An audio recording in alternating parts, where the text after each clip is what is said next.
Good afternoon, everyone. Welcome to this weekend. Hey, what a week it has been. We had our big Bank of Canada meeting, so we're going to talk about that. We'll talk about some other news stories as well as we go. It should be a pretty good afternoon. And of course, thank you for all of you guys here. I already see there's some chat stuff going on in the chat, which is great. So a huge shout out to everybody who's here on the live, as well as a shout out to those of you who catch this on the replay, because roughly, I think 75% of my total audience comes in on the replay. So that's pretty darn cool. All right. Before we jump into any new stuff and everything, because I know that some folks have like 90 seconds worth of ads when they start this up. I certainly appreciate you watching them. That's how I get paid. But nonetheless, we're going to jump in just a moment. First of all, I want to quickly talk about Blossom. Those of you who do not know what Blossom is, it is a social media app designed for investors. So there is a link below here in the extra info. Definitely sign up. Check me out over there. You can see those 0 to 100K portfolio on Blossom, and you can interact. I would love to follow you back. So be sure to do that. All right. Let's take a look and see who we got in the house first before we jump to our first news story. We've got Jonathan saying, I'm waiting, and Chad wants to be paid for waiting. That's funny. And Sunday, according to Ian, Sunday should be double pay. I don't know about that, but yeah, not too bad. I should get paid double from YouTube for the ads that you guys watch. That's what I think. Good Vibes is here from Montreal. So hi from Montreal, not too far away. I'm in Ottawa, so you're pretty darn close, Good Vibes. And Terry is in the house with hi, all you finance friends. Cheers from New Brunswick. Awesome. Got a Maritimer on the house. Jordan is in the house saying, good afternoon, Candace. It's always good to see you, Jordan. Always good. And you guys voted. You guys mentioned last week, I mentioned, do you guys like me doing the pictures instead of the whole list thing on the side? You guys said more pictures. So we got more pictures. As you can see, this is the one from the thumbnail. All right, let's jump into that first news story. We'll just get it up and going and out of the way. Be sure. Now, just because we're doing the news doesn't mean you guys can't be asking questions. Hit the comments, questions, whatever you guys want to talk about, we'll talk about. If it takes me an hour to do the news, or if it takes me 2 hours to do the news, that's just the way it's gonna roll. So we got a lot of time in front of us. Amanda is in the house with a good old hello. Hello, Amanda. Good to see you.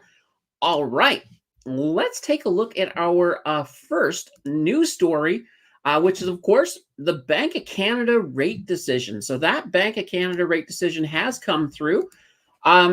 They, of course, nobody expected them to raise the rate. Nobody expected a rate cut yet. And they gave us exactly what we were expecting. So they paused the rate. This is the fourth straight month that they paused the rate. So it's still sitting at 5%, that overnight rate. That's good news. Now, what's even better news is some of the language. So Tiff Macklem, of course, gives a speech after these rate decisions. And they removed stuff in it. Like, one of the things they removed is the fact that they could have to resort to future rate hikes. That's removed. So that's gone. That's huge on the dovish side. And this here is what came in that was really, really cool. So Tiff Macklem said, there was a clear consensus to maintain our policy rate at 5%, which they did. And then he further said, what came through in the deliberations is that governing councils Let's try that again, and this time we'll use my mouth. What came through in the deliberations is that governing council's discussion about future policy is shifting from whether monetary policy is restrictive enough to how long to maintain the current restrictive stance.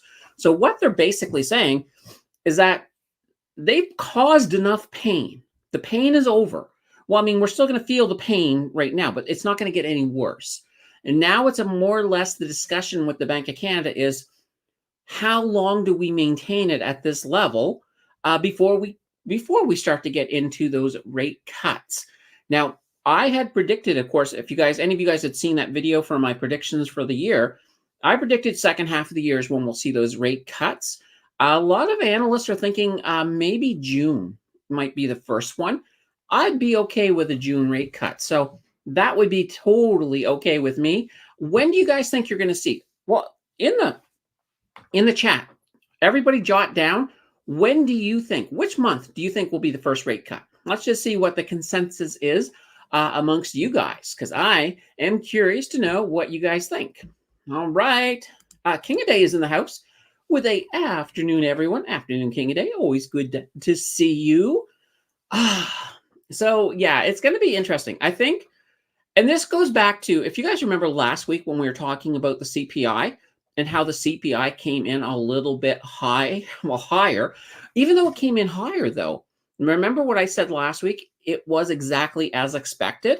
And a lot of that CPI from December, a lot of that inflation we saw was because we had a lot of, especially gas cuts. Gas really, really dropped the previous December. So it kind of was inflated a little higher than it appears. So I was kind of looking at that as being, take it with a grain of salt, that it wasn't really going to affect the Bank of Canada. And that's exactly what we did see. So that is definitely awesome. Let's see. Paul says June. So Paul's in line with what I'm thinking. And Rafterman is saying December. Just save it all up and say, here you go. Merry Christmas. Here's a rate cut. I hope you're wrong, Rafterman. I really, really hope you're wrong. Ian's thinking August. So maybe August for the first rate cut. Could be. Let's see. Jay is in the house saying hi, everyone. Hello, Jay. Always good to see you.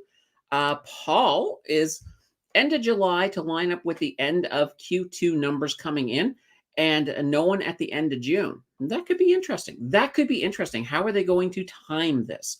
How much pressure is going to be on them to get that cut in sooner than later? Because we do have all those mortgages coming up. So there's a lot of mortgages that are being renewed today, not today, but this year as well as next year, all of those pandemic mortgages. So that could play a role. So that could be really, really interesting. Blake is in the house. Hey. And Enid's in the house. Now, I thought Enid wasn't going to show today. I thought you said that you had something you had to do today, but you're here. So, wow, it's awesome. And Enid, of course, says hello, Candace, and everyone. King of Day is thinking May. Let's start early. Let's just get that. Let's just pull the Band-Aid off. Throw the first rate cut in May. And, that's kind of an interesting thing. That's what they're thinking about for the U.S. They're thinking in the U.S. it's probably going to be May. Because I can see some reasoning for this. Let's get that first rate cut done. You don't have to like cut. You could throw one cut in and then, maybe even give it a month or two before you start coming in with your second cuts, just to make sure that we still have that, slowness in the economy, and that we're not, inflation's not starting to come back up or anything like that, and that we're still on target. So that's a possibility. And I really like that. I hope King of Day is right, to be honest, right now, because I think that would be really, really, really good. Whoops. Paul says mortgage April 2nd, 2026 renew date. Yikes. And that's this is the thing that really kind of annoys me, is that imagine if you have one of them pandemic rates and you have to renew your mortgage just before their first rate cut. That would be like salt in the wound. I would not like that. That would be very, very annoying. Ian says, if a guy had to renew at the current rate, what would the mortgage rate look like? I don't have a mortgage. Yeah, I'm not sure what it would look like. I mean, it really going to depend on what bank you're using, because the banks there's a little bit of difference in the banks. And then if you're using, like, for example, one of the non-banks, so maybe a private mortgage lender, that could be even different. And also another factor is your credit rating. Your credit rating can also affect what the banks are going to charge you for that. Now, here's a question, though, and this is a great question. We know we got rate hikes coming. So if you were going to renew your mortgage today, I would almost think a lot of people are going to lean towards a variable. That's what I would think.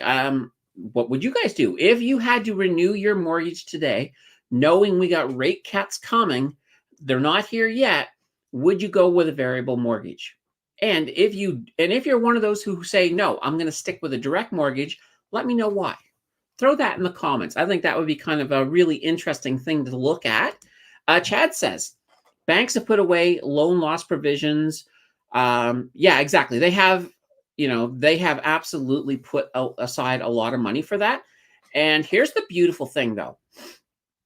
Hopefully, if we do get a good amount of cuts this year, it's not. I mean, I I can see us maybe, and this is kind of high hoping, maybe get that key rate down to 4% by the end of the year. That's best case scenario, I think. Realistically, it might be about 325, but sorry, 325, 425 at the end of the year. But I would love to see it. I would love to see us get down to 4% on that. So we'll have to see how that's going to look. Paul says, or the Bank of Canada is waiting for the U.S. Fed to pull the trigger first. I don't know if I don't think they care. It's interesting. There's always people who are like saying, well, the Fed's watching what the Bank of Canada does, or the Bank of Canada is watching what the Fed does.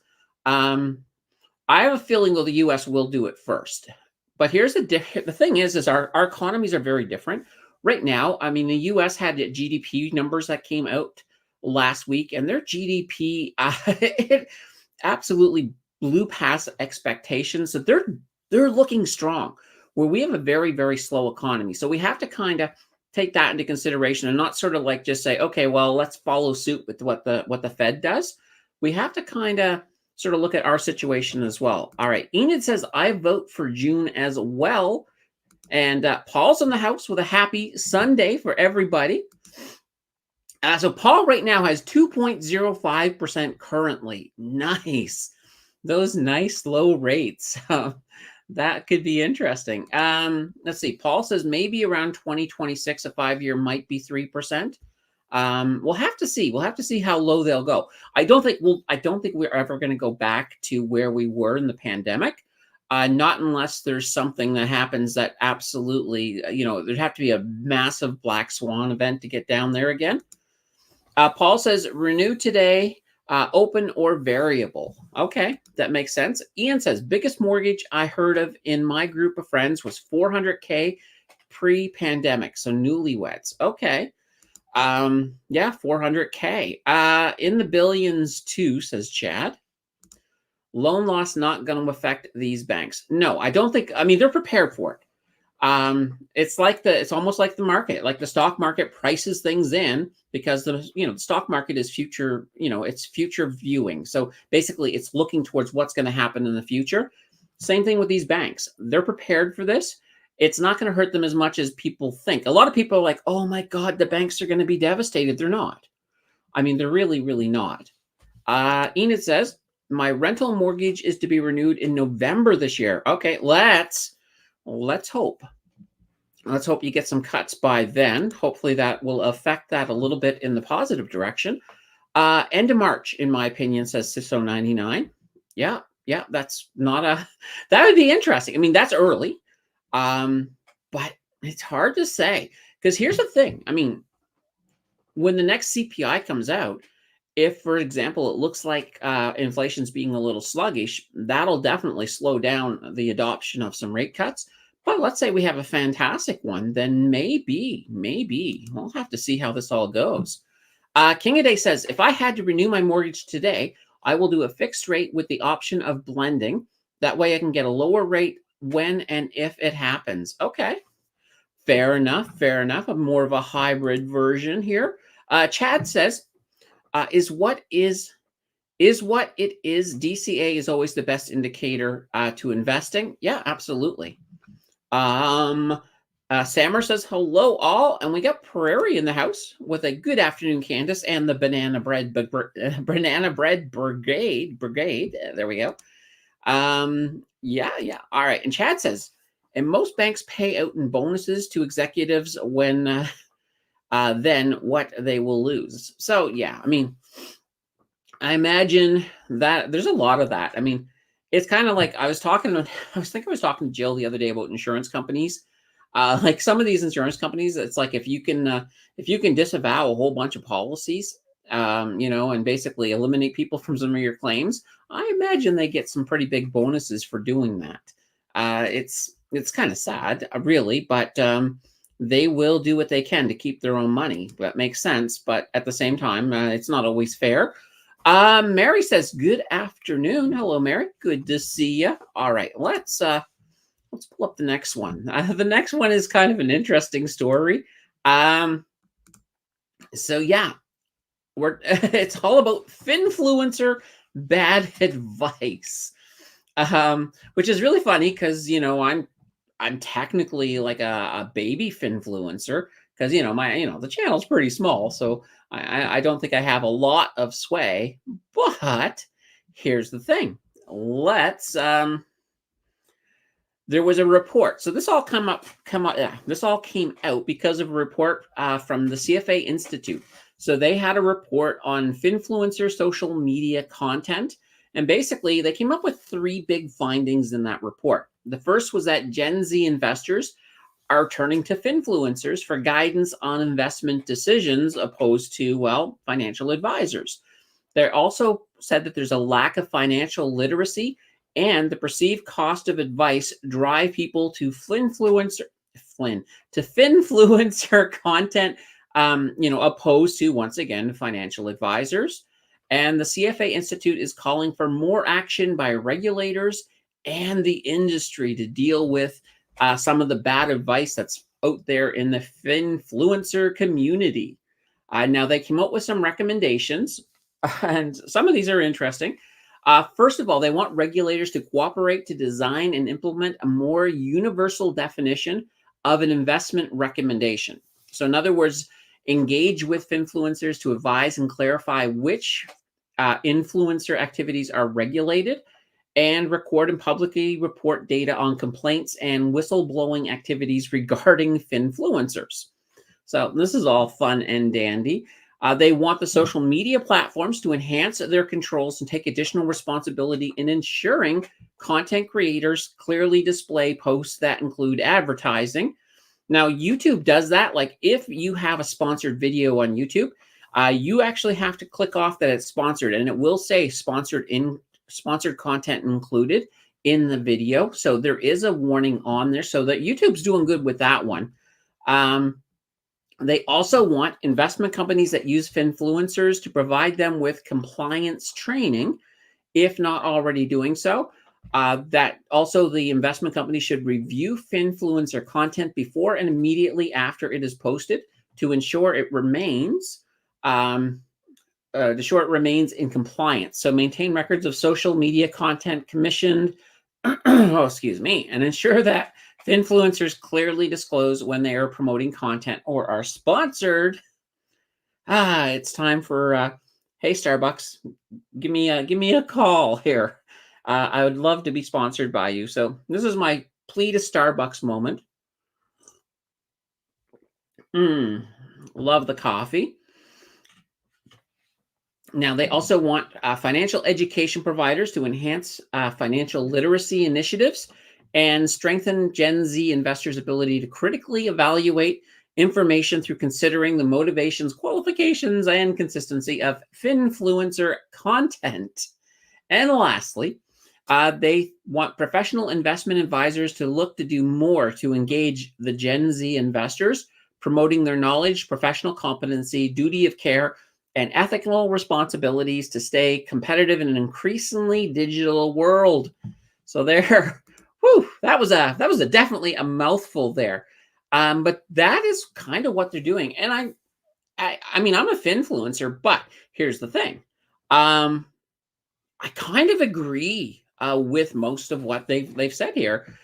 When it comes to what you can and can't do, for example, on YouTube, when it comes to investments, it is kind of gray. Like the way the law works is like if I take a single person, let's say, for example, I took Prairie and I, contacted Prairie online and said, okay, Prairie, here are the stocks you have to buy. And these will all fix you up. And then something bad happens because I gave Prairie a bunch of bad stocks. That's against the law. I can't do that. But here's the funny thing. if I said the same thing, but not to Prairie, but to everybody, that's more gray. That's actually technically not considered. It's not considered giving an individual financial advice, which is kind of where the letter of the law goes. So you can teach finance. You can use stocks like, and I'll never tell you directly. I will never say, go buy Canoe right now. You have to. I'll say, I like Canoe. This is why I like Canoe. But if you're interested in it, you got to do your due diligence. You got to do your research. You have to take responsibility for your investments. But a lot of YouTubers, and not just YouTubers, TikTok, Instagram. There's a lot of people out there that don't. They just basically say, okay, here are the 5 stocks that'll make you rich. Here you go, with no disclaimers, no call of action for them to go and do some research. So I think there's a lot of people out there, and unfortunately, you guys, this is a great community. So you guys, I think, are pretty darn smart. So I don't feel like, if I say a stock name, I don't feel like you all just runs directly to your, to your Wealth Simple or, whichever broker you're using and just instantly buy it. I mean, if you do, then you haven't been listening to what I've been saying for the last many years. So just one of those things just to sort of keep in mind. All right, let's get caught up here. And as I'm catching up, let me know what you guys think about this whole Finfluencer thing. Let me know about your diligence. What do you do? So if I give you if I do a deep dive, so like I did a deep dive on the Uranium Royalty Corp last time. If you were interested in it, tell me what you would do due diligence wise. I'm kind of curious to know what type of things you guys are doing. So Ian says, heard on a real estate video, average household spends 42% of income on interest. Yeah, holy banana bread. That is hard to believe. It's not sustainable. If true, everyone works for the banks. It's crazy, but yeah, a lot of these loans, and there's a lot of people when it comes to their loans, their mortgages, because of the amortization and these rate hikes that have happened, there's a lot of people that they're not even touching the principal. They're just paying interest every month. And that's not good. That's where we start getting into that whole idea of multi-generational homes, meaning that, you'll get a home, you'll get your loan on it, and you'll be paying it your whole life. And then whoever you leave it to is going to continue paying through their life. So it might take multiple generations to pay off a house. And that's ridiculous. It shouldn't be that way. Paul says, like YouTubers recommending covered call ETFs when that might not be the best choice for them, or ETF companies sponsor. Yeah. It's okay to talk about covered call ETFs, and I've done videos on them, but I have seen some YouTubers that are very, very pro covered calls, and that's fine that they're pro covered calls, but they also need to make sure that the people who are following their channel are doing their due diligence and that they understand and give them the information, like talk about the erosion of capital, talk about return of capital if that's happening with a particular fund. Give everybody the information that they can make an informed decision. Because people who are coming, like if you're giving all the right information, the people who still love covered calls are still going to come and watch it. You're not, it's not like you're going to lose people. What you're going to do is you're going to create a little bit of credibility, and credibility to me it's huge. That's more important than, I'd rather have credibility over views, just to be honest, because that's kind of the way I run the channel. Like I could, if I wanted to be a massive channel right away, I could move into that negative bear thing, because people love people who complain, and I could have a channel where I just absolutely complained about this stock and that stock and went off on everything, and I would get a lot of views. But I won't do that, because that's just to me, once again, it kind of lacks a little bit of integrity. So not my style. Let's see. Chad says you got a loyal following, especially with HAMM. Did you guys see that? On Friday, HMM.A exploded. And it's funny. I had at least one comment on the book on the group saying, Why did it explode?" And I went into research mode and I could not find out why. I was like, "No, no, they didn't." There was nothing in the news. Like all of my, I even went to. Some really good news sources, and it's like nothing. Nothing. There was no earnings report. So I'm like, okay. I just had to say, look, I've always loved Hammond and I thought they've been awesome. So this is just proof of that awesomeness. Now there might still be something out there that I just didn't find yet, but no, it was a really nice jump on Hammond on Friday. And all of those people who've learned about Hammond through my channel are probably very happy they watched the Hammond video. And that's, to me, that was just so cool. Ian says, sometimes I mess with finfluencers. I tell them I put my life savings into whatever they are pushing. Then I go back every few weeks and say how bad my life is going because of it. Oh, Ian, that's so funny. That is actually funny, funny, funny.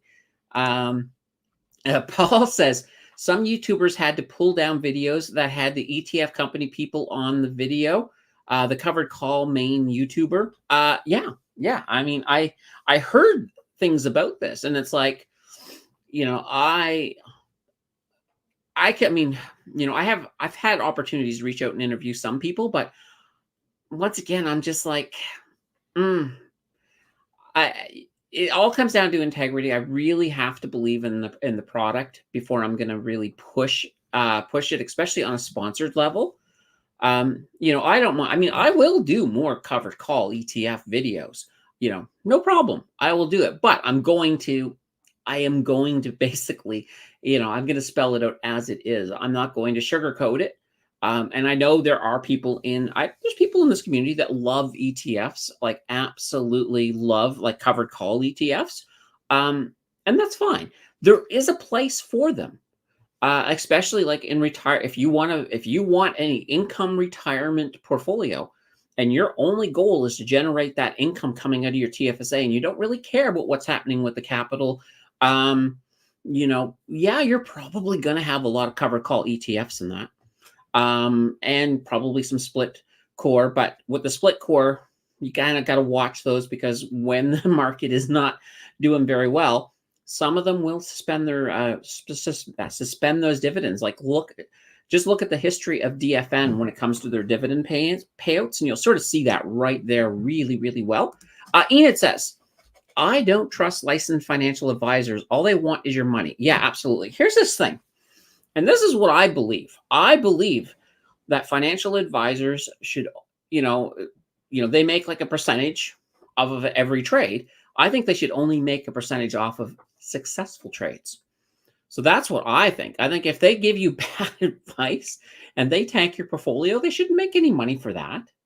But if they guide you along the right path, then they get paid.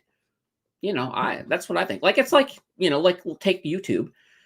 If I were pitching single stocks, and every single stock I pitched, I said they're great, and they all absolutely tanked, why would anybody be watching me? That's what I would say. I would hope that they wouldn't be in that situation. So Rafferman says entertainment purposes only. Yeah, I mean, entertainment, sure. And I mean, I look at it this way. I brand this channel as education. So, I provide some information. I explain why, when I do my deep dives, I explain why, like why I love return on equity, for example, as a statistic. So definitely a thing that I will sort of go, but I also like to keep the entertainment purpose, the entertainment side up there as well. So that's kind of a fun thing. Enid says, maybe the trusted ones are the fee for service ones. Okay, well, that makes sense, I guess.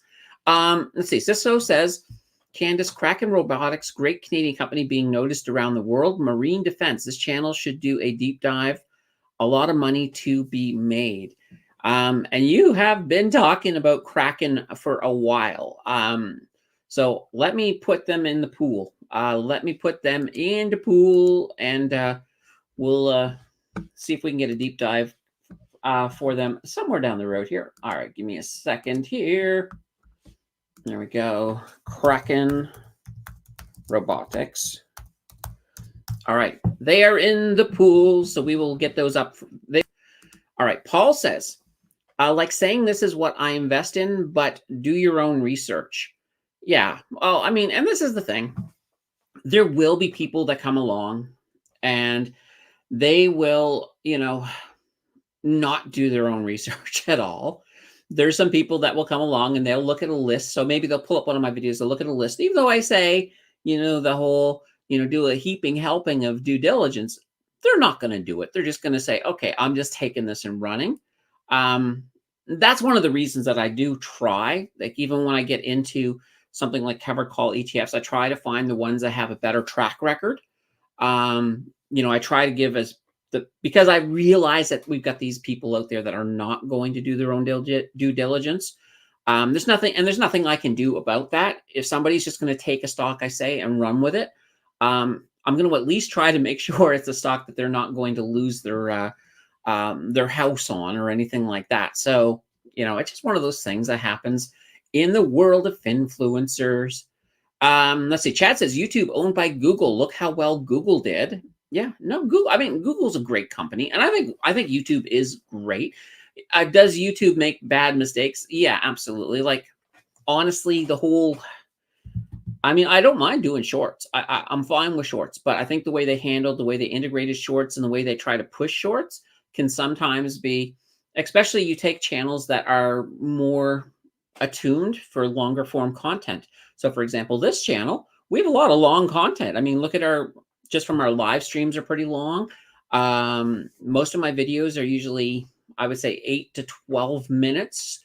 So yeah, they kind of push the shorts that way. And one of the things, and this is kind of a fear, and I don't know if there's any validity to this, but one of the things is when you first drop a video. So when you release a video, it doesn't get pushed out right away to everybody. I mean, everybody can find it, but what they do is they initially push it out to the people who subscribe. So they push it out to the subscribers, and then depending on how many of the subscribers watch that video, that determines how much more they're going to push it out. So, and then obviously, if that next first wave does really well, they push it out further.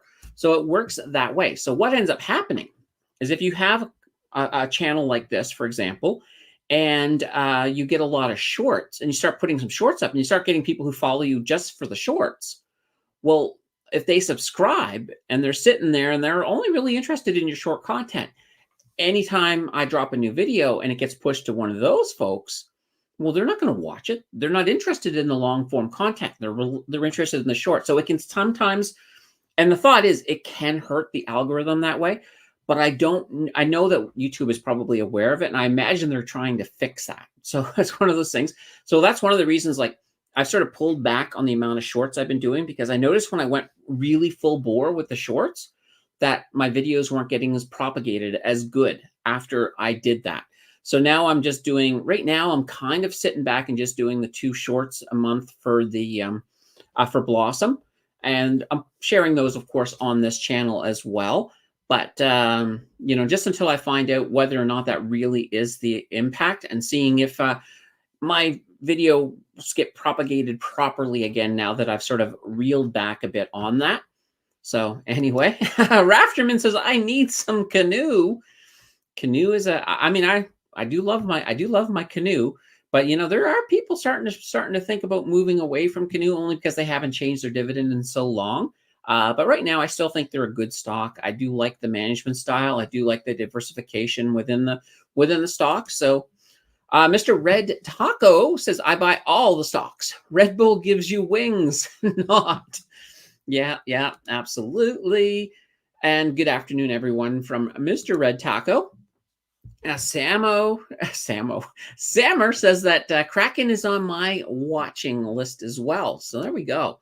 I'll have to try to really, I got to get Kraken up there. I'd like to do a deep dive on Kraken Robotics, because I'll tell you, I'm still very pro on the AI side right now. I do think that AI is going to be big this year as well, not just last year. So let's Let's see if we can get that up there. That would be a fun one to do a deep dive on.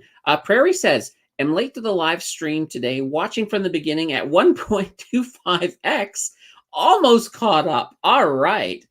All right.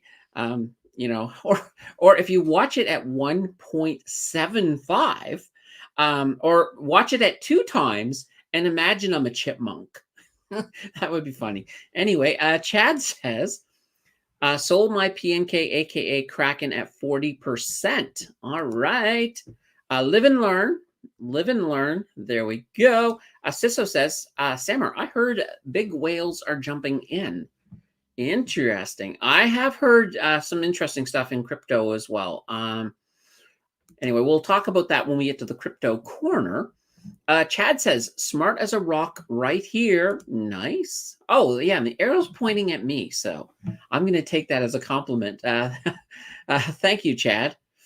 Maybe. Smart as a rock? Well, rocks have been around for a while, so. Samar says, yep, I searched about, and it would be a good small cap to buy. This I don't know. I do not know if HMM.A is in any ETF. But I'll tell you, after the year they had last year, both the HMM.A and HPS.A, I wouldn't be surprised if they're starting to pop up into some ETFs.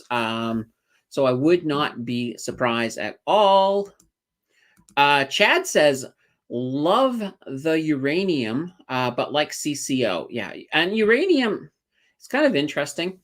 I had one person, I think it was on Blossom, that was just like, oh, well, I'm not really into uranium because of nuclear waste.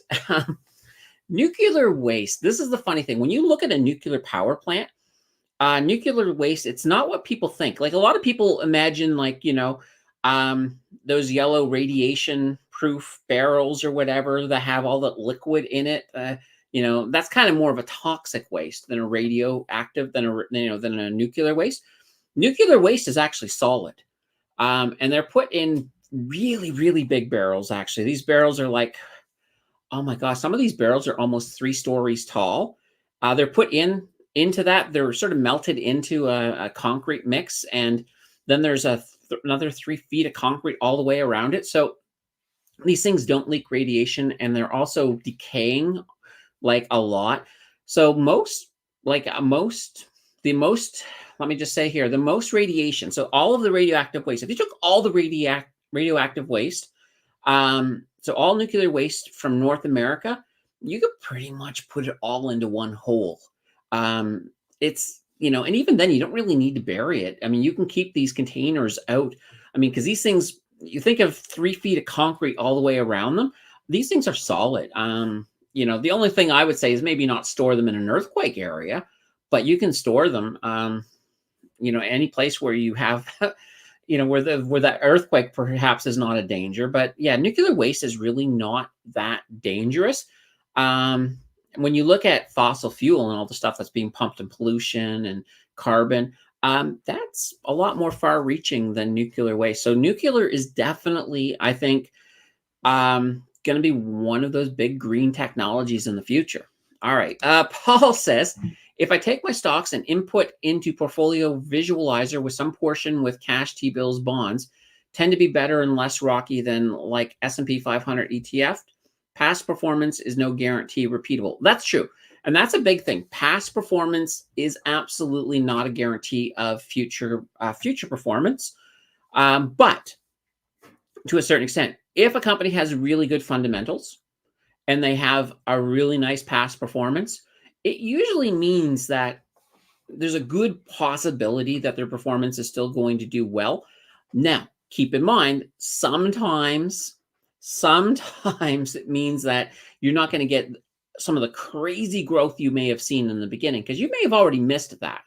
But you're probably still going to get growth, and you're probably not going to be burned. Probably. There are black swan events. There are things that do happen sometimes that completely throw things out of whack. But in generality, that's one of the things. That's one of the reasons that we look. Like even I do my deep dives, I look at the past performance for the simple reason that it does give me a stronger indication. So here's one of these things that I love right now too. When I'm looking at past performance, I'm also looking at a bear market. if they did well through a bear market, when situations were tougher, and knowing that we're heading into better times, and that we have a bull market in front of us, to me that makes me feel really, really good about a company. If they did well in the bear market and now we're heading into a bull market, that company is probably going to perform fairly well. All right. Mary says, come on, everyone, hit the like. Only 18 so far. Only 18 likes. Holy banana bread. Yeah, just smash on that good old like button. Apparently, every time you smash on the like button, I don't know, a prairie dog feels loved. There we go. I don't know where that came from. Actually, I think it sort of reminded me of the type of thing that Graham Stephan in the US type says. But oh well. Just hit the like button. It does get that video out, helps the algorithm. The algorithm likes you, all that fun stuff. Chad says, been watching Hammond since 5:55, have not dropped the hammer. So you haven't jumped in yet. That's what I'm assuming you meant. Oh, well, that's the thing. And here's the thing. I mean, a lot of really successful investors, they're not really jumping on the ones on the companies that have already done all of their big growth. A lot of the blue chip companies, they're not jumping on them for the simple reason that they're not going to get the crazy returns. What they're doing is they're looking for those Hammond companies. They're looking for those smaller companies who are about to do all of their big growth and getting their money in there, and then they're making that swing. Once they've done their big growth, they're pulling their money out, taking those profits, and looking for the next Hammond. So that is a valid form of investing, and a lot of people do that. Let's see. Ian says, I tell people YouTube is a good place to learn about investing, but as far as getting hot tips, it's not going to happen. No, it's, I look at it this way. YouTube it's an opportunity to give you some exposure, to the market, exposure to some of the information, exposure to why people invest, in some of the basics of fundamentals and technical analysis and all kinds of things like that. But yeah, you don't want to come here looking for, like, if you're sitting there and you got $1,000 in your pocket and you're like, what stock should I buy? You don't want to go to YouTube to get the answer. You can go to YouTube to get some ideas and then do your research. You always want to be doing your research before you jump in on that. Sammer says, I use cover call ETF to keep my portfolio yield about 8 to 10%. So I have the core position and some CC as a satellite just to improve yield. Okay, that's fair enough. And that's the thing. You want to look at a covered call ETF. And if that yield fits into what you're trying to accomplish with your portfolio, especially if it's like income or you're trying to create a specific amount of yield, there's nothing wrong with it. There are some really good ones out there. You take, just giving a wild example, ENCC, that's an energy one. That was a covered call ETF that has done really well, especially when energy is doing well, and it has a good yield on it. But now here's the thing. If you're looking for the income, that's a beautiful one. You're going to get some growth. You're going to get some income, but it's still going to be capped potential. Whereas if you had bought the individual stocks, the energy stocks, you would have gotten more overall growth-wise. But if you're trying to create the income, that's not a bad way to go. Ian says, I should learn more about stock analysis, but I'm busy learning Spanish. There we go. Yes. Hola is pretty much it. I think I know. Oh, aqua, hola, casa. Yeah, there we go. That's my limited Spanish. Andrew says, since you say holy banana bread, deep dive doesn't sound right. Something like put it in the oven instead of a deep dive. Let's go. Or it could be, let's throw it in the mixing bowl and see what comes out. That's different. That would be interesting. I'll keep that in mind. Paul says, is JEPI and JEPQ one of the better ETFs for not losing tons of NAV? So, they're not bad. It really, and here's the thing too, you have to look at it right now. A lot of these ETFs, people will look at it in kind of a small viewing window. you want to really look at it over a longer time. You even take something like, let's just go with HYLD, since I think a lot of people understand that one, the Hamilton one. It's not a bad ETF, but it had a rough year. Like a lot of the stuff that it invests in, a lot of the companies it has also had rough years. The market came down, its price came down. It ended up cutting dividends. But when the market turns around, it's going to start to pick up some of that value back. So it will definitely gain back some of that value. People who got in initially, though, that's kind of that thing. Like a lot of these ETFs, when they start at a higher point, and they almost always fall quite a bit. And I say almost always, not always. I've seen some exceptions to that. So it's one of these situations where, you have to sort of look at what your purpose is. If you're really, really, really concerned about the value or the NAV, for example, with an ETF, or the market cap or anything like that, if you're really, really focused on that, you want to be a little more choosy with your covered call ETFs if you're looking to go that route, and be willing to shake things up. So a lot of times, and here's the funny thing, a lot of times a covered call ETF will actually make more money when that market is volatile. So, for example, if they have a lot of volatility, so that, instead of a sideways market or a straight up or a straight down, they're just looking for markets that are going up and down like crazy, because they're writing options and they're making the money. A lot of that dividend that you receive is coming from the premiums on those options. So when the market is kind of moving up and down, there's a lot of opportunity to write options and to make some money. Whereas if you have a slow market where it's mostly going up, it's a lot harder to make a lot of option writings on that. You can do a lot of longing, obviously, but it's harder to get all of those premiums in. So, that's when you can sometimes actually run into situations where you get some erosion in a good market, which is kind of contrary to what you think. But anyway, let's move on here. Vic says hi. Vic, you made it to the stream. Paul says canoe with banana bread. Ooh. Ian says, I only partially understand covered calls. I was learning about them, but something made me think they were not a fit for me, so I walked away. That's fair. That's fair enough. And I think this is one of these things. And this goes right back to Warren Buffett. Warren Buffett, not talking about covered calls per se, but he says you shouldn't invest in something you don't understand. So that would, to me, if you don't understand covered calls, you probably shouldn't be investing in them. And I'm thinking almost most of the covered call ETF videos I've done, I think I've explained what they are. So you can always sort of look back on any one of those videos as well. Let's see here. Paul says AI isn't the latest 3D TV. No, I think AI's here to stay. AI just absolutely makes things easier for pretty much everyone. For everyone, AI is, well, I don't want to say for everyone, but scientists are loving it. It's a way to get through a lot of data fast. It's a way to parse really fast. There's just so many practical applications for AI. So it is doing really, really, really, really good. Vic says, I think the pregame show for Super Bowl has started for the February 11th game. Is that when the Super Bowl is? I don't know. Let's see. Jonathan says, release the Kraken. So I guess he wants a Kraken deep dive as well. Rocks form mountains, just saying. Yeah. Plate tectonics pushing on the crust, which is, well, what's the crust? A bunch of rocks and dirt.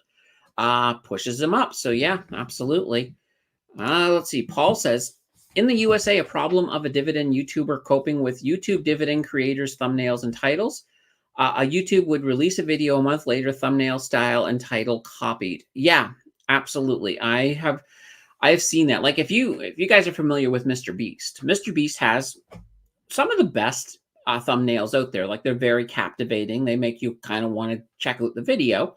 But nowadays, almost every one of these things that Mr. Beast does, everybody else, like you'll find identical thumbnails that other creators are starting to use. So there's sort of, people are starting to steal different thumbnails. My thumbnails are not good enough to be stolen, I guess, but yeah, but it does happen. It does happen a lot. Chad says, yes, completely a compliment. Oh, thank you. Thank you kindly. Paul says, I do have AMZN.Neo and Apple and Microsoft. So some of the Magnificent Seven. Yeah, absolutely. I love that name, Magnificent Seven. It's kind of cool. Jonathan says, don't just hit the like button. Refresh on another screen to get more ads. Oh, Jonathan, yes, I remember that. Yeah, that's funny. Vic says a few stocks drive the market. Hard to pick them, so most should buy indexes. All right, and Lisa's in the house. Hello, Lisa. Good to see you. Ian says, what are most days green or red and not mixed? Or why are most days green or red and not mixed? Well, really, you got to look at it this way. I mean, the market's moving up and down through the day. It's just that it's either going to end red, green, or very, very rarely will it end at exactly zero.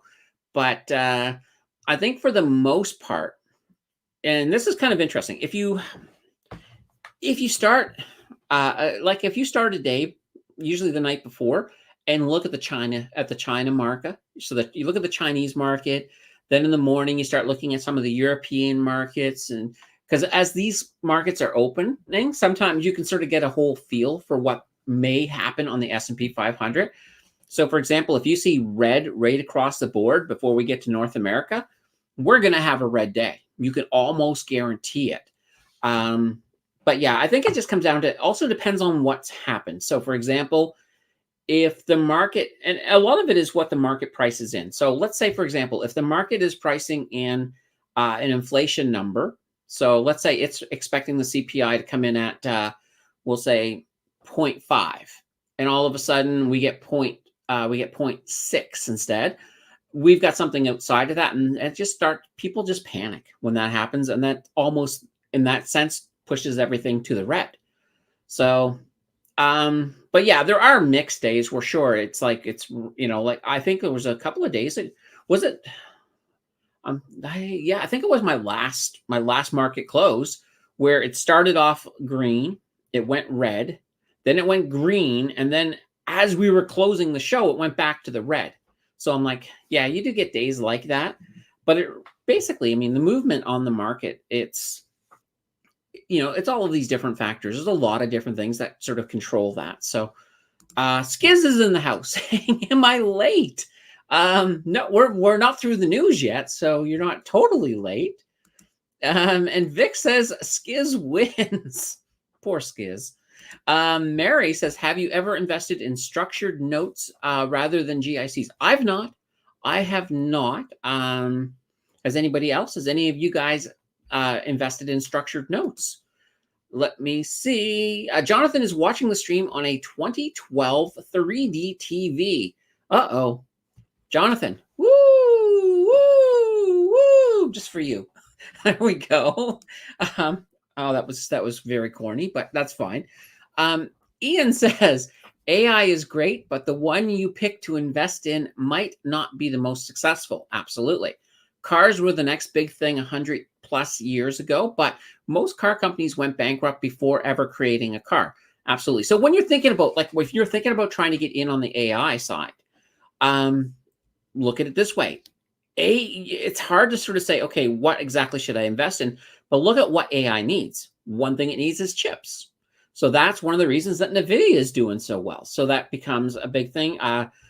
Taiwan semiconductors are probably going to benefit from AI as well. So, and then look at some of the bigger companies, like Microsoft right now, they sort of sided, well, they sided by investing in OpenAI.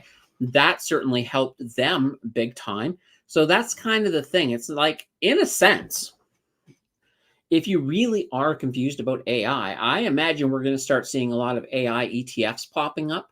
That would be a good one to get into. Covered call wise, something like QQQC, for example, is a covered call one that does the NASDAQ. That's another good one. I put a bunch of money last year because I had this feeling about tech. Last year, I put a bunch of money into QQQC, and it did really, really well as the Nasdaq exploded. So, just one of those things to sort of keep in mind. Chad says, "Oops, here we go.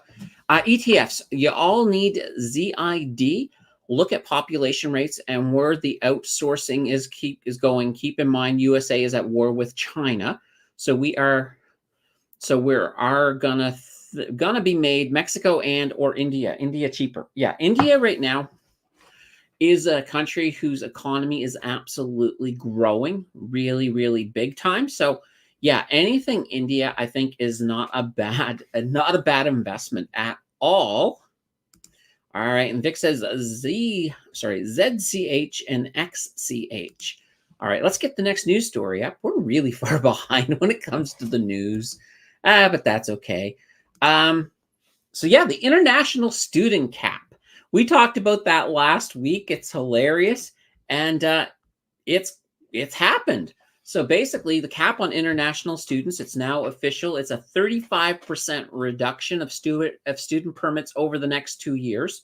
Obviously, after the 2 years, they're going to reevaluate it. The cap is expected to result in 364,000 new approved permits in 2024. So that's quite a bit. Now, students who are applying to graduate level programs, such as, master's, PhD, that type of stuff, they're exempt from the cap. And the reasoning for that, the government said, is that, well, we want to attract the higher educated people to Canada in hopes that they stay. So that's kind of an interesting thing. Now, the cap is actually going to vary based upon your province's population. So, for example, in Ontario, because we have the most population, we're going to have to cut international enrollment by basically 50%. So it's been cut in half in Ontario. Now, some of the smaller provinces might actually have an increase in the amount of international students they can take because of the way the populations work. Now, international students at private colleges, which have ramped up foreign student numbers in the recent years, they're also going to lose access to postgraduate work permits. So they're really, really, really, really cracking down. Now, interestingly enough, a report by Desjardins actually suggests that limiting the number of newcomers could stifle GDP growth and potentially send the economy into, well, a recession. Isn't that fun? All right, we'll just jump quickly into the next story and get it out of the way. So Canada Post is having some issues. So they have recently reported a $290 million loss, and that was on their recent quarterly report. They have also said that they're seeing a big decline in their delivery income.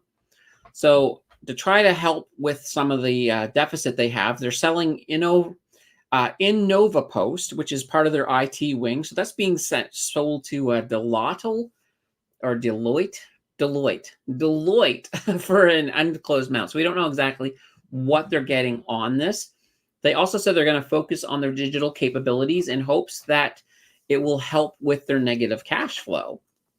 Now, they're in a situation where it is kind of hard because where they are a crown corporation, they're pretty much mandated to deliver mail at an affordable rate. So it's not like they can go crazy and put the price of a stamp up big time.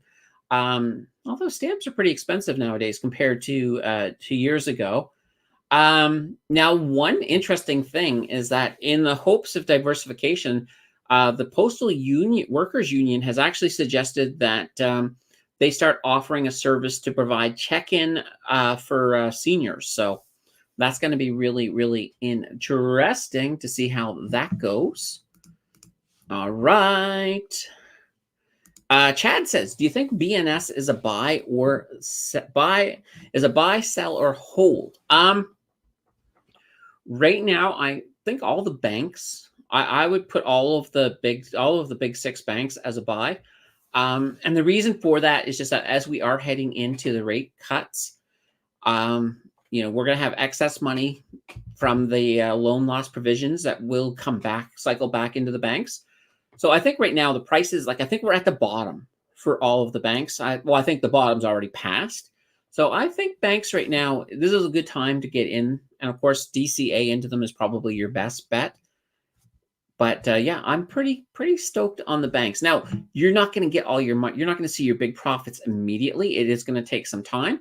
But right now, you've got some really nice yields on these bank stocks, so that's not a bad thing. So BNS, CM is another one I like. I know there's also people in here who like Royal Bank. Royal Bank is one I don't know. I just don't like Royal Bank that much.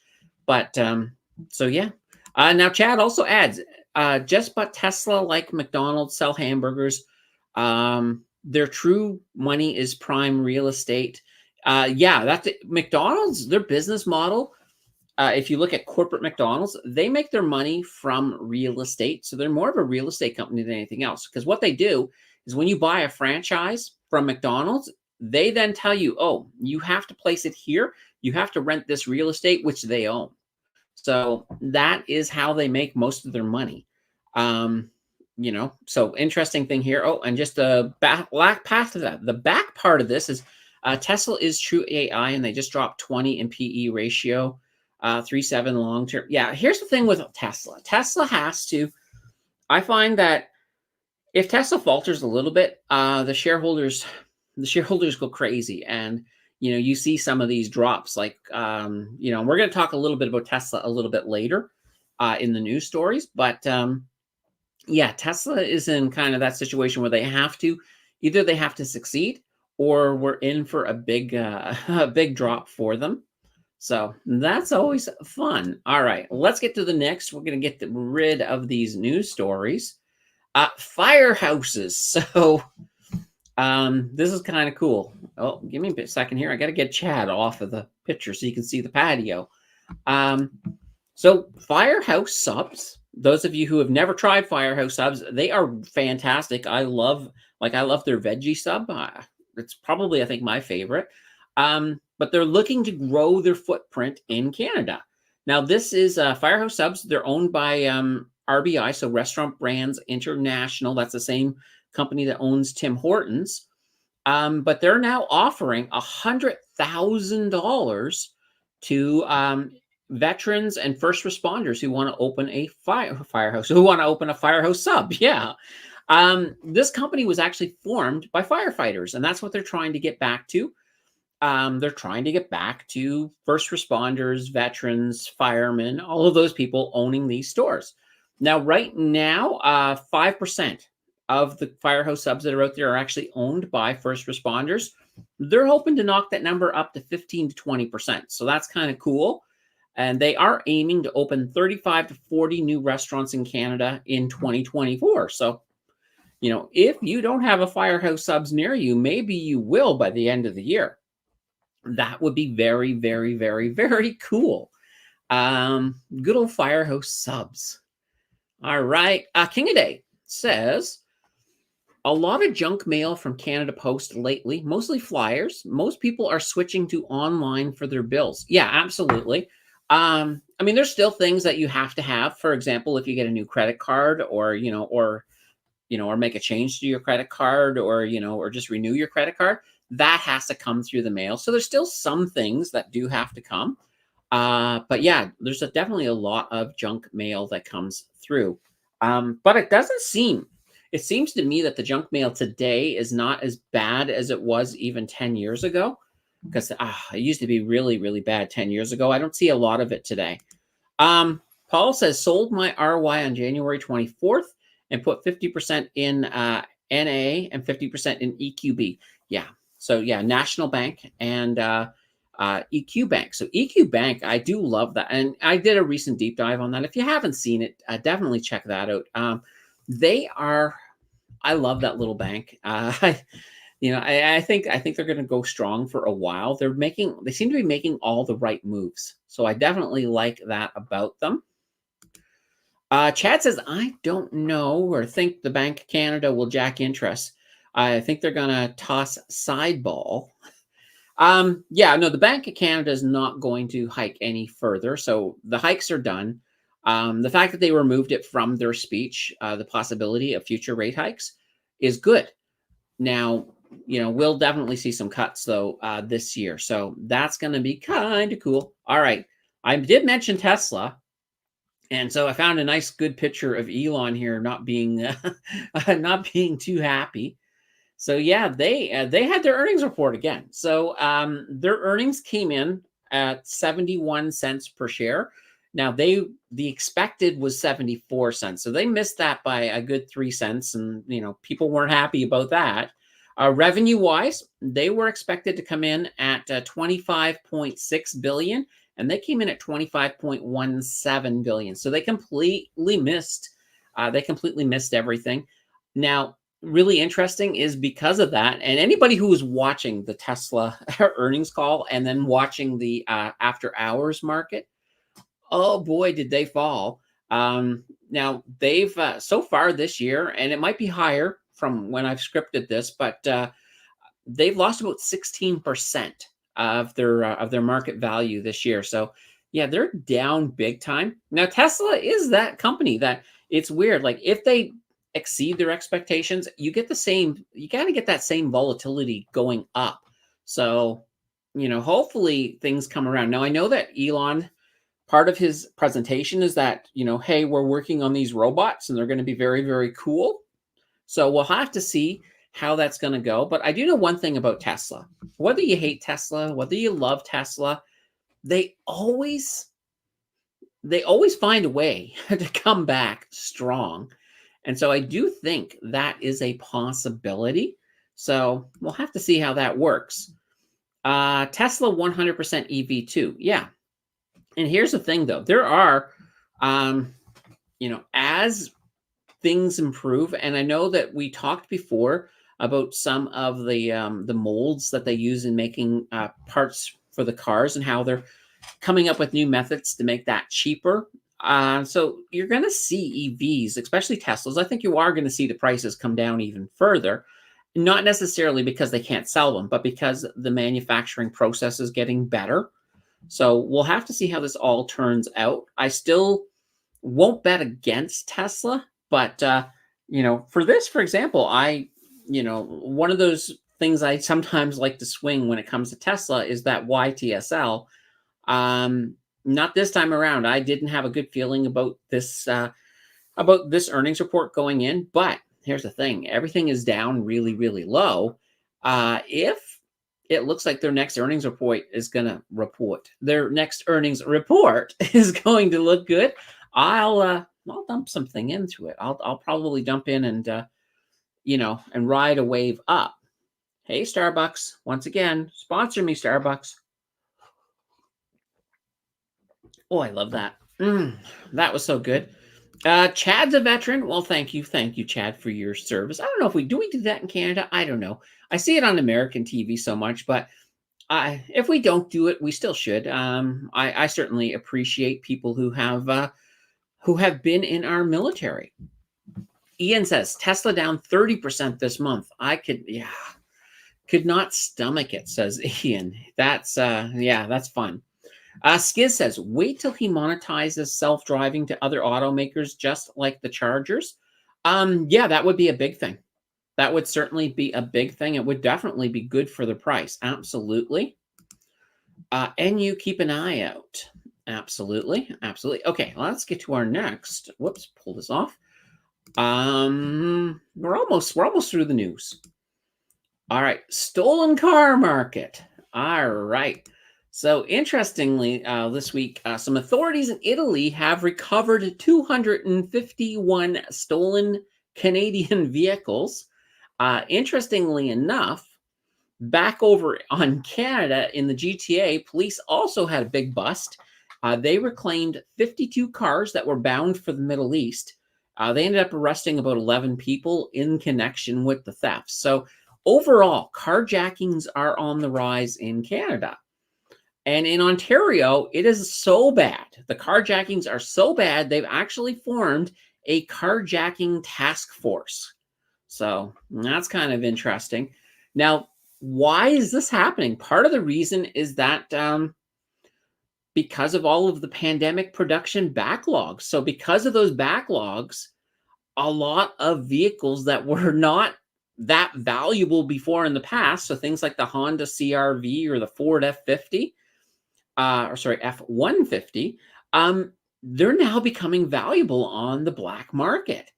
And generally what happens is when these cars are stolen in Canada and then they're shipped off to, well, whether it be the Middle East or other countries, usually, and one of the big places where this all happens is Montreal. That's the port that they tend to use, which makes sense because, from Montreal, you can pretty much sail out the St. Lawrence and across the ocean. So we are seeing we're seeing a lot of stolen cars. So once, of course, the backlog and things get back to normal, I don't know if that means that we're going to see a lot less. But right now, make sure you protect your cars, folks.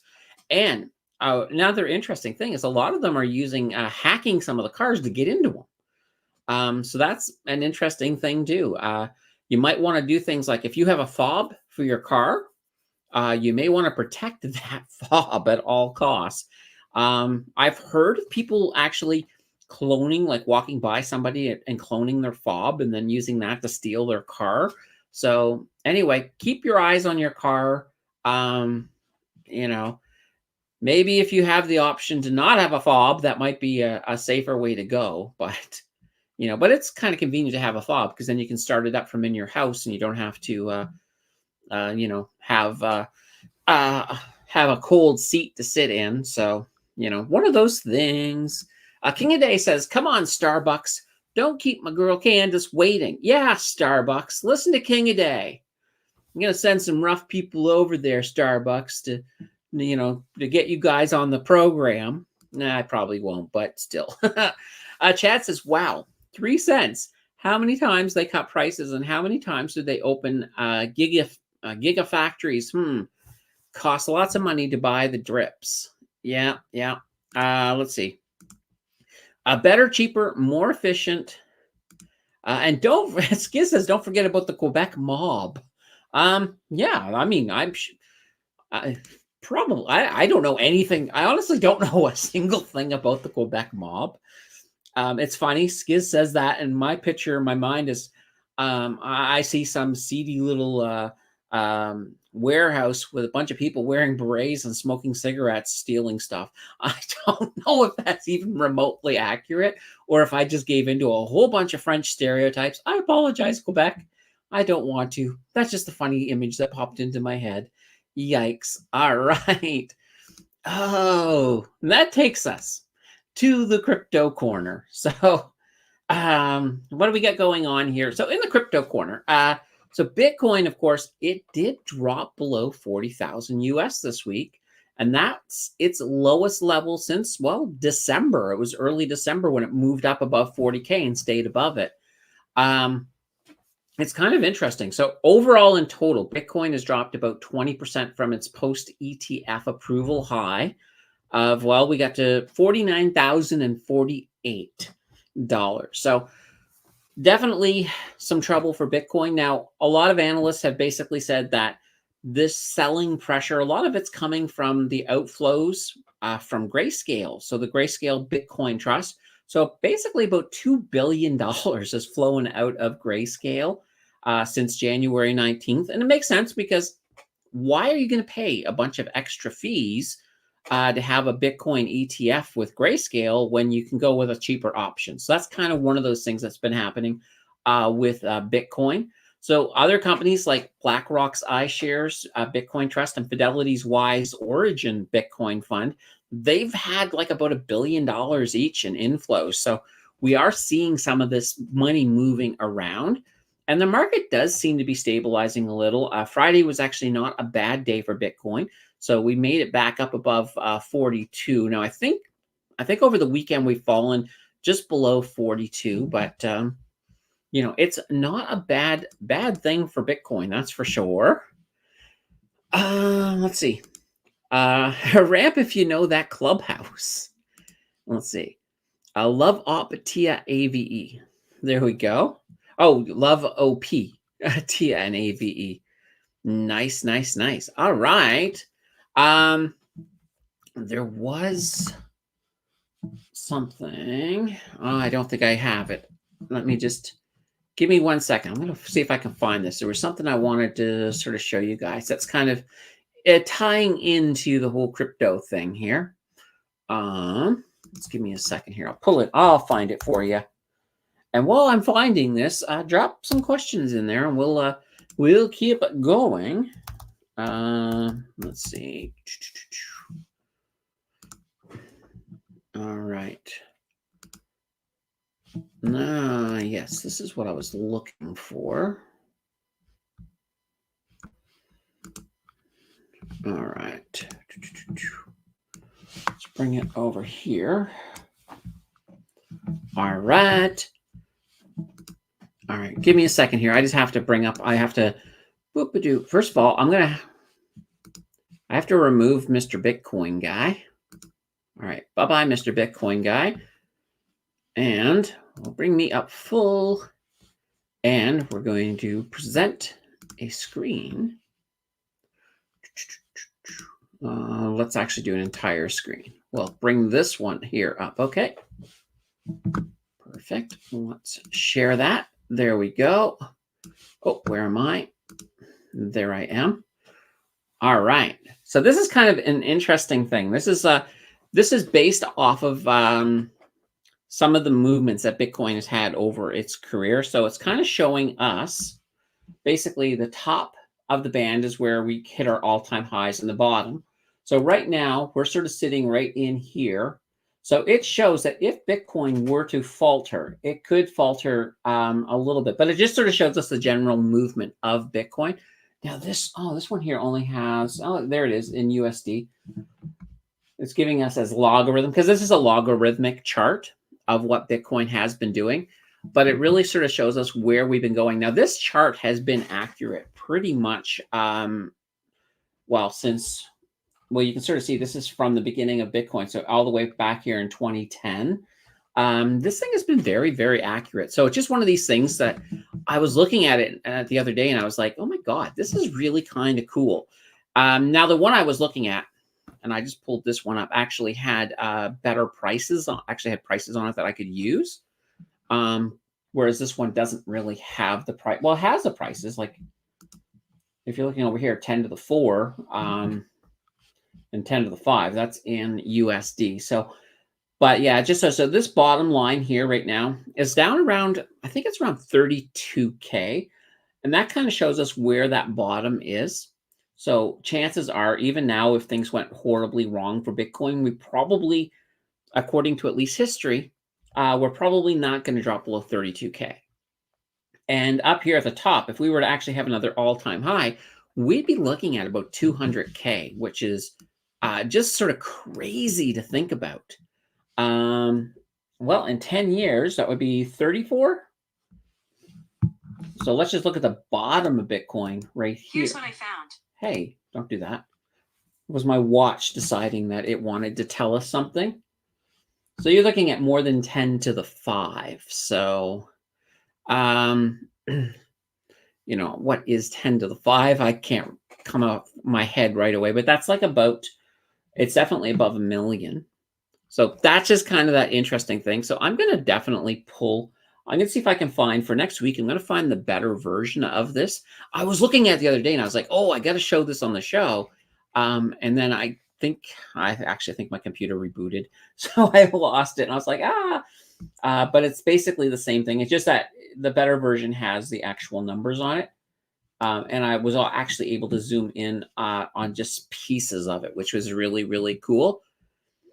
But we have to sort of see where this is going to go. And this is just an interesting thing. So, you know, let me just see here. So, yeah. So Ian said, where do you see Bitcoin in 10 years? According to this chart, we're probably looking at 1 million, but it's hard to say. You know, we've had things like, we've had different predictions for Bitcoin that have followed everything perfectly for the longest time until it doesn't. And that could be the case with this too. So, you know, I don't want to throw the bearish hat on, but it doesn't hurt to sometimes look at things through a bearish lens, because if you know the worst case scenario, then, you know, you can't really be disappointed at that point. Skiz says, option to hold in my margin cash account. Are we talking with the Bitcoins, Bitcoin ETFs? Is that what you're talking about, Skiz? Ian says, I just can't see sustaining growth in cryptocurrency. I don't understand the business model. And that, you know what? A lot of people don't understand it. Um, I can see, I mean, I see how Bitcoin can be a very interesting commodity. But this is the thing. You have to look at it this way. Like if you look at the dollar, so the American dollar right now, it used to be based on gold. So it used to have a direct relationship with gold. Then, of course, Nixon moved us off the gold standard. So now basically the US dollar has value because we all believe it has value. And it's a kind of a similar thing with Bitcoin. Bitcoin now has value because people are willing to buy it. If nobody was willing to buy it, nobody, it would have no value, you know. But here's the thing. As more and more people believe in Bitcoin, and as more and more institutions start to back it, and once we get to a point where we have actual real regulation on Bitcoin, because we don't have that yet. We do have these ETFs, but that's not real regulation. It's just a sort of a sign that we're moving in that direction. Um, that will sort of cement that it has value. Because even gold, if you think about it, um, I mean, you can argue that yes, we do use gold, like for example, in circuit boards. So but it was just one day somewhere, however many years ago, somebody was like, "Oh, look at this nice heavy, rock, yellow rock. It's pretty rare. Let's assign it value." And that, I mean, it works that way with everything, whether it be Bitcoin, whether it be paper dollars. Um, but yeah, it's still, I would still say, I mean, is there still some speculation behind it? Yeah, yeah, absolutely. Um, I would never recommend to anybody completely move out of stocks and go straight into crypto because I think that would be a crazy move. You might be successful, but that diversification part of me says that's not a good way to go. So, all right, there we go. I'm just gonna pull this out of the way here now. All right, so that was our crypto corner. I won't bring the thing back up. I'm just going to give you very quickly some information on what's coming up this week. So on the Canada side, we do have a little bit of GDP data dropping on Wednesday, the 31st, which is cool. On the US side, though, we actually, on the same day, on the 31st, we do have the federal interest rate decision coming in. Everyone's expecting it to remain at a pause, so we'll have to see how that goes. But there shouldn't be any surprises with that. And we also have some jobs data coming out at the end of the week on the US side. Earnings wise, holy banana bread. We got a lot of earnings coming out this week. We got CP, Imperial Oil, CGI, Rogers, Metro, Open Text, Celestica. So there's a few of them coming out just to sort of watch for this week. But yeah, so that's kind of cool. All right, I'm gonna move that out of the way. Oh, Jackie. I see Jackie's question way ahead. We'll get there in a second. Ian says, people are forced to pay taxes in national currencies. That gives it value. That's true. That's true. But that's because we have belief in it, right? If you look at I think it's El Salvador has Bitcoin as one of its national currencies. So, in El Salvador, you can pay your taxes in Bitcoin. So, look at it that way. But I'm not saying, like, I don't think Bitcoin will ever become an actual currency. I see it as being more of a, I don't even know what I would want to call it. Definitely, it could get to a point where it becomes more of a store of value and a way of transferring things between nations. So, right now, like, let's say, for example, if I wanted to transfer something to somebody who lived in the US, when it comes to one of the easiest ways to do it is I can do a wire transfer, right? But then I'm going to pay a bunch of fees. But I could also do it through Bitcoin. I could just, put that money into Bitcoin, transfer the Bitcoin to them, and then they put that into their currency. So it does have a function. So I definitely see that function. I understand it.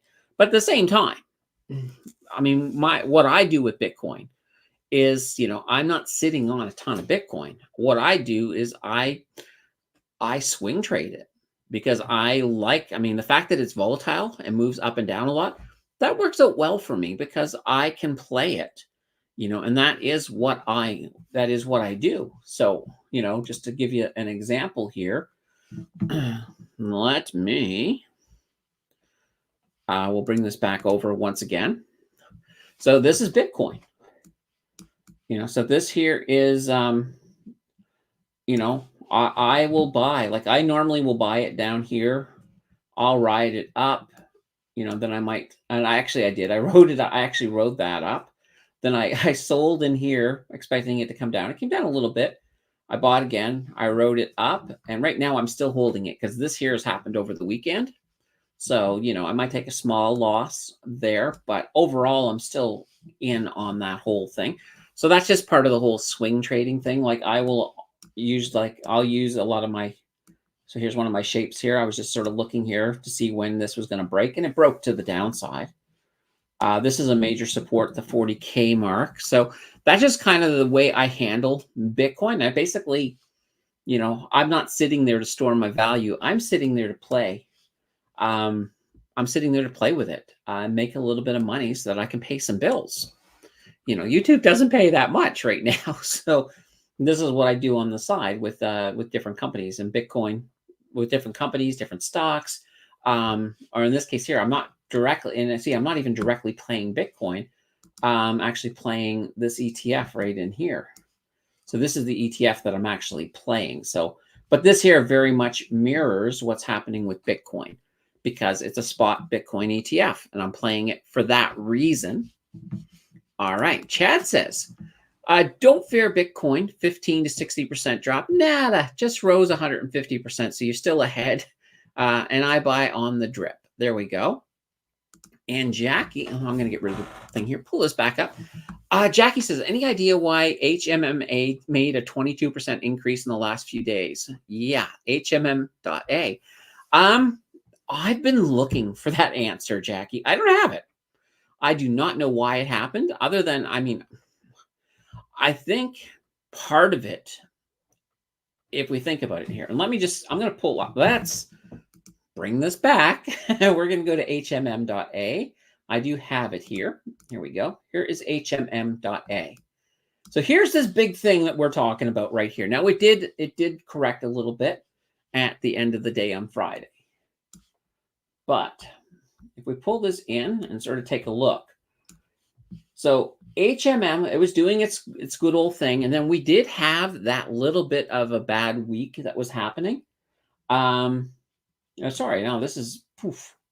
I'm thinking down here. But anyway, don't mind me. This is just what they've been doing over the year. This is all the way back in October.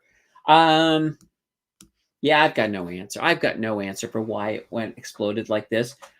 Here, and this is the neat thing with this here browser. I also get all the news as well.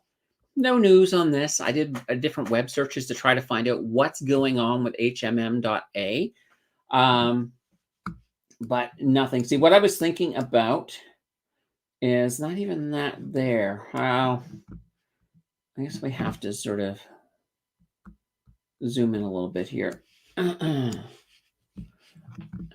Yeah, I was thinking about this in here, right in here. So if you see this here red, I was thinking, we had that little bit of rough, maybe we rebounded a bit, but that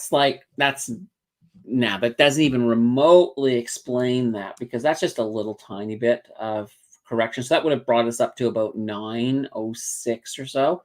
And that already happened before this big explosion happened. So definitely, let's shrink these up a little bit to make them easier to see. Definitely no answer, Jackie. No answer at all, other than the fact that this is both HMM.A and HPS.A, they're both well managed. I like them both a lot. This is just the type of thing that happens. These companies have been doing so well for the last 3 years, really. And this doesn't surprise me as much. If this had happened to a stock that I wasn't kind of so bullish on, I'd be like, whoa. But this is a stock that I have a lot of confidence in. So I'm just going to accept it as them being awesome until somebody finds something. I did not find anything. It's just them being awesome right now. Not the answer you want, but if you're invested in them, here's that thing. It's a nice little bonus. Ian says it's okay if you guys like crypto. It's just not for me, and that's perfectly fine. That's a beautiful thing with investing, right? There are so many different things that you can invest in that you don't have to invest in everything. Invest in what you have confidence in. Invest in what you understand. You shouldn't be invest. If you don't understand something, don't invest in it. Just invest in the stuff that you do understand, the things that you have done your due diligence on. um and then you can go to bed and not be worried about your investments. Whereas if you invest in something you have absolutely no idea what's going on with it, there's going to be that little fear in the back of your head, like, I have no clue if this thing's going to just go to zero, if it's going to or if it's going to explode, what's going to happen. So invest in the things that you do like. See, King of Day says, I think crypto is not bad for diversification as long as you put in only the exact amount you are willing to lose. Absolutely. Perfect, perfect, perfect. Yeah, no, that's the thing. It's one of these things, like, I do like a little bit of exposure to Bitcoin, but and then I also swing trade it. That's kind of where I'm at with it. Like, I mostly do stocks. I would say of my entire portfolio, I would say 95% is equity. So just put that there. Chad says, I say 150,000 at the end of 2030, 1.5 million 2030 ahead. Yeah, we'll have to see how that works. You know, and next week I will bring the graph that has the one I like, so that we can really sort of take a look at what potentially could happen, highs and lows. Excuse me. Chad says, and USA in the last 110 years lost 98% buying power. So what fair USD worth? World is digital. Now get with it. Well, the world is digital, but keep in mind, all it takes is a massive Carrington level event flare from the sun, and we could all be back to a non-digital world really fast. So Paul says, have you figured out your rate of return for the last year? No, only because I haven't done my taxes yet. I will figure that out when I've done my taxes, because then I have to actually pull everything up. Yeah, that's going to be fun. Let's see. Jonathan says, must be those finfluencers hyping up HMM.A. That's it. It's me. I caused that to happen. Now, if for some reason that HMM.A video all of a sudden had a million people watch it and then it exploded, then I would blame me. But it is interesting. Since it has happened, I've actually had a few more people than normal going back to the HMM.A video. So I think there's been a few people who've noticed it and said, huh, what is this company? And then doing a search on it and finding my video. So I think I'm probably the only person who's really been talking about them for the last year. Let's see. Skiz says, 22% increase and we don't know why. That seems a bit suspicious. Yeah, it might seem a little bit suspicious. There's probably something going on behind the scenes that that definitely resulted in probably what we saw. We just don't know about it. Chad says 158%. Just crypto. All right. So Enid's not crypto either. Chad, biggest gains in the last year. I'd say you're foolish not to invest 1%. Let's see here. Ian says, for some people, I know crypto is a lifestyle and a religion. I'm not a fan of that part of cryptocurrency. Okay, fair enough.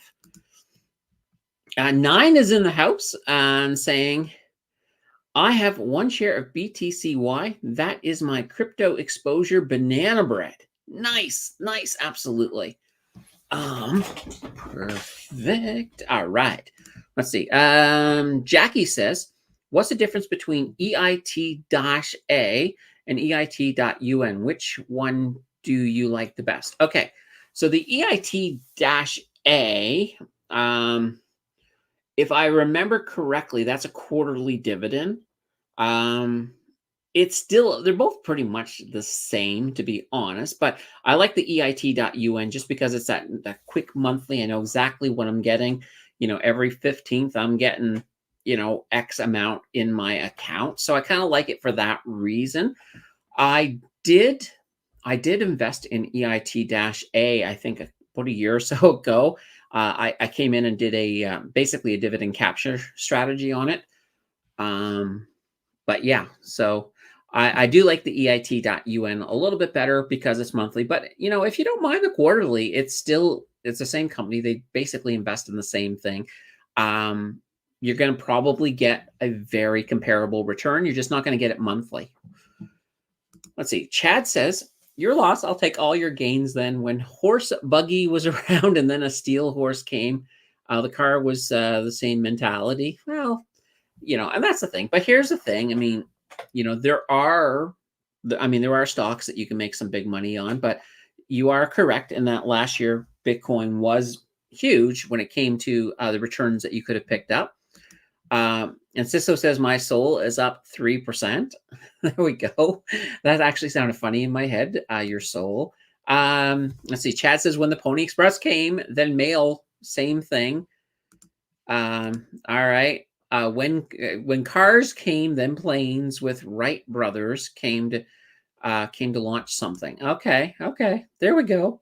When email came, as the Canada Post came, hence YCP selling old technology. Fax to a phone. The funny thing is, a lot of insurance companies still insist on using faxes. So faxes haven't died yet, unfortunately. Right now, if I had to fax something, I pretty much have to go to a Staples to do it. But no, there's a few governments that just still hold on to that fax. And Cisco says my soul is up 300%. There we go. 300% more soul. That's awesome. No, we still got the big screen up. Sorry, guys. Put this up here.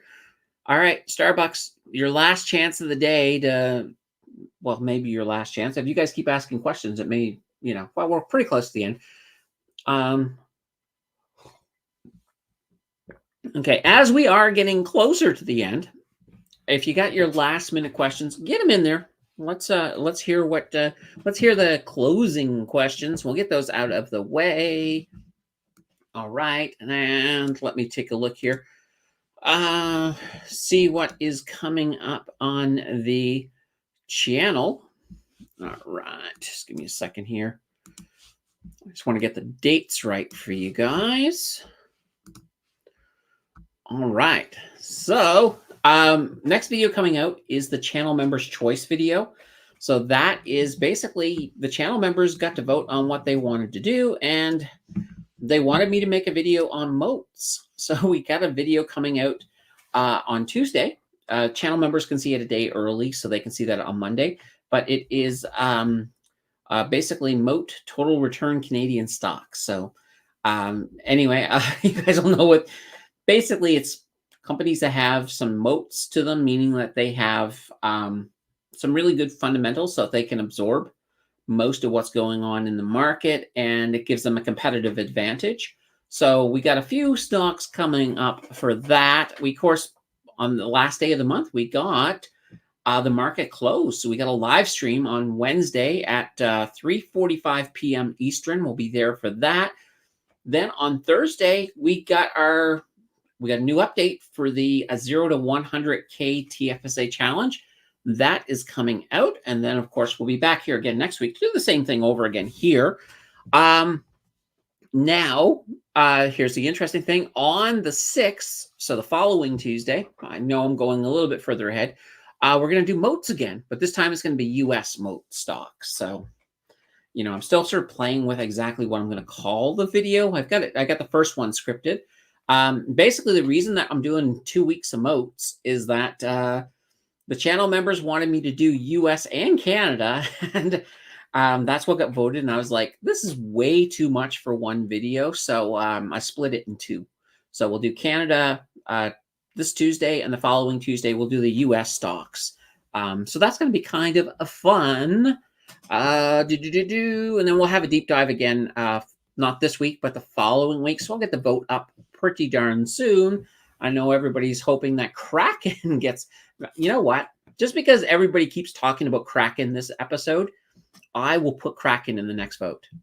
Done. Kraken will be in that next vote, and we'll so those of you who've been hyping Kraken, you gotta vote once I get it up there, because they get 3 tries to win the vote, and hopefully they can do that, because I'd like to do a robotics video, to be honest. That would be a lot of fun. All right, now let me just take a look here and see. Let's see. There we go. There's where I'm at. So King of Day says, unfortunately, I still use a fax at work for a medication prescription. Such a pain. Yeah, absolutely. And Paul says, I have a fax machine at home. Chad's like, you might as well just send pigeons. There we go. Jordan says, speaking of the decaying uranium, do you think they will ever release any to glass makers to make uranium glow glass again? I mean, wouldn't it boost uranium? That I don't know. I don't know, Jordan, if they would, but I guess anything is possible. I mean, as long as there's no way that it could end up into a dangerous situation, maybe, but I don't know. Chad says can't get hit with a solar flare. We actually we've had a couple of really big ones that like just missed the earth. So we've been lucky, but it can happen. It can happen. Let's see. Paul says most multifunction printer scanners come with fax. Okay, there we go. But do you have to add an extra phone line to get it? It's been so long since I've had to set up a fax. Moat ETF is a start. There we go. I don't know about a Moat ETF, but there's probably some ETFs out there that have mostly Moat stocks, especially if you look at a wide moat.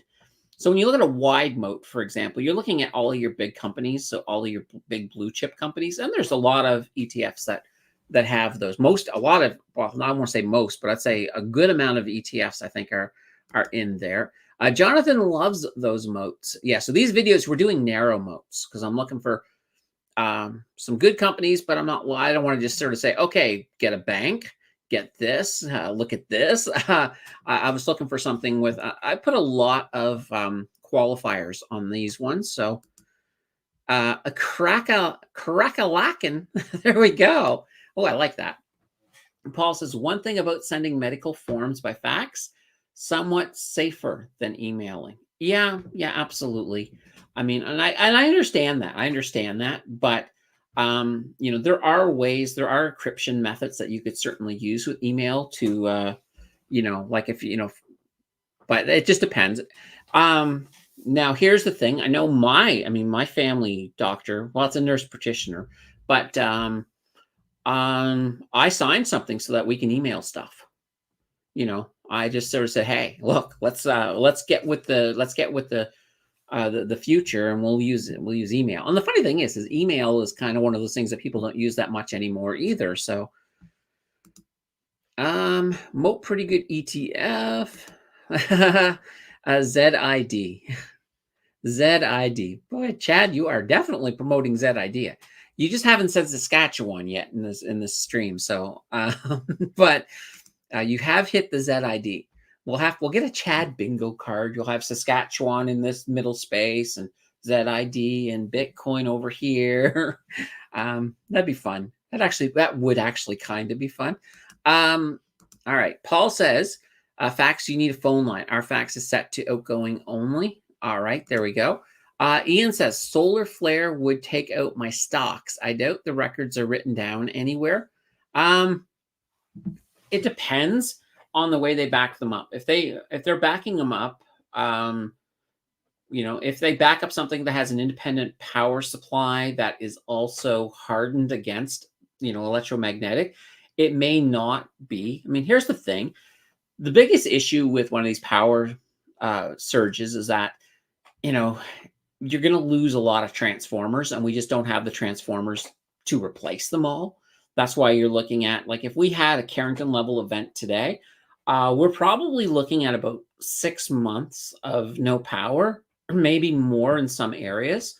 So it would be chaos. Let's hope that doesn't happen. But here's the thing: we do have the technology to harden our technology so that it doesn't cause that issue. But nobody wants to spend that technology because even though science says, yeah, this will happen, we don't know when, but it will happen. Um, you know, governments are just, we're not going to spend the money. So it probably won't get hardened, but it could happen. And the nice thing too is that if we have enough of a warning that this flare has fired and that it's coming, we got a massive CME coming at us, we might be able to start shutting some stuff down to try to save stuff. So that, we'll have to sort of see. I know the doom and gloomers are like, oh my God, it will be chaos in the end of society, but it won't. It won't be that bad, but it will be bad. See, Paul says Moat is an actual USA ETF. Oh, is okay, MOAT. Yeah, I was using moat as in, like if a stock has a moat, it means it's kind of like it's based off of that, that ring of water around a castle where you put alligators in it, just to keep the bad guys out. So, yeah, that fun stuff there. Chad says, who has a home phone these days? Um, Anyone born in maybe 1907 or either that or 1970? What are you guys buying this week? That's a good question. I'll definitely be buying more of the Bitcoin ETF and selling it and buying it and selling it. But we'll have to see if I buy anything else. I might. I don't know. Chad says, but every week. Ian says, I might reinvest dividends into BNS. Ina says, what's the world's developed country ETF? I do not know off the top of my head. Paul says, where all these stock shares are stored, if some clearing company goes bankrupt, you lose your shares. Better to buy the 1 ounce gold bars. The level of security and redundancy with brokers, with clearing houses as well, it's not going to happen. Even in a case of a prolonged outage, all of that information is still there. It's not going to be removed. It's not a situation where it's like just sitting in RAM and it's like, oh, the power's gone, all the RAM's gone. It is backed up more than once. So yeah, it's not, if that were to happen, let's just go worst case scenario and somehow everybody completely, drop the football on this one. That would be really interesting. That would be like chaos. It would be like all of the rich people who've invested all of a sudden have nothing. Well, you still have your house and your car and your stuff, but still. Paul says 9 years away from collecting OAS, old foggy with a fax machine, or fogey. Oh, fogey. Yeah, there we go. Well, yeah, hopefully. I don't know whether or not you need a fax machine with OAS, but anytime I have to deal with the Canadian government and they're using older technologies, it just doesn't surprise me. Paul says, what about Lehman Brothers? Did people lose their investments? That's a good question. That I don't know. I have not heard of anything. But I mean, a lot of times, even when a company is liquidating, even whether you be a broker or not, there's a process that you go through where money is being returned. So even let's go with back into crypto, you take FTX, with everything that happened there, a lot of their stuff was liquidated and they paid back the big people first. And obviously a lot of people who lost money on the smaller scale, so more or less individual investors, they were the ones who get paid last. But that's a process that's still ongoing. In fact, part of the Bitcoin drop after these ETFs came out is FTX sold off a lot of their profits, a lot of their Bitcoin for that reason. Basically, they were liquidated to help pay back people. So all of that fun stuff. Ooh, that was weird. My screens just went to night mode, and I was like, what's going on? Mark is in the house with a hi. Paul says, do a video on where all these shares are stored. I saw a documentary and it looks scary. That's the type of video that honestly, Paul, if I did it, nobody, maybe you and a handful of others would watch, but it probably would do really bad. I actually, because I tried to do this in the past, I did a video on how brokers work, involving brokers, clearinghouse, the different type of exchanges. And I think it was one of the worst viewed videos I ever made. So those type of videos just do absolutely terrible. However, if you're a channel member and I ask for a video topics to vote on, you could certainly submit that. And if everyone votes on it, I gotta make it. I don't have a choice. So, just one of those things. So Jonathan says, which documentary? Sounds interesting. Yeah, absolutely. I would love to watch that documentary too, because I think that does sound very, very interesting. All right, guys, we've almost hit 2 hours on this, but it's been fun. So I am going to call it right about nowish. So you guys have a fantastic rest of the day. We'll be back here again next week. We'll do this all over again. We'll keep everything going and having a lot of fun. Until then, guys, take care, and we will see you. Oh, now I can't leave right away. I was about to leave, but we got a super sticker in from Paul. Thank you very much for your 99-cent super sticker. Definitely appreciate it. It goes towards supporting the channel. And Mary said, thank you. Great video as usual. Oh, and here we go. Saskatchewan is mentioned. Click that, dab your bingo card where where Chad says Saskatchewan. Saskatchewan will have its own ETF, but we have SPP 9% ROI. Enid is saying, bye, everyone. Thanks. Jonathan saying 2 great hours. Paul says, you're welcome. Definitely appreciate it. Love to see that. It warms my heart. All right, everybody. Anyway, we're at the end. Thank you all for being here. We will see you next week. We'll see you on the market close on Wednesday. So take care. Have fun. We'll see you all soon.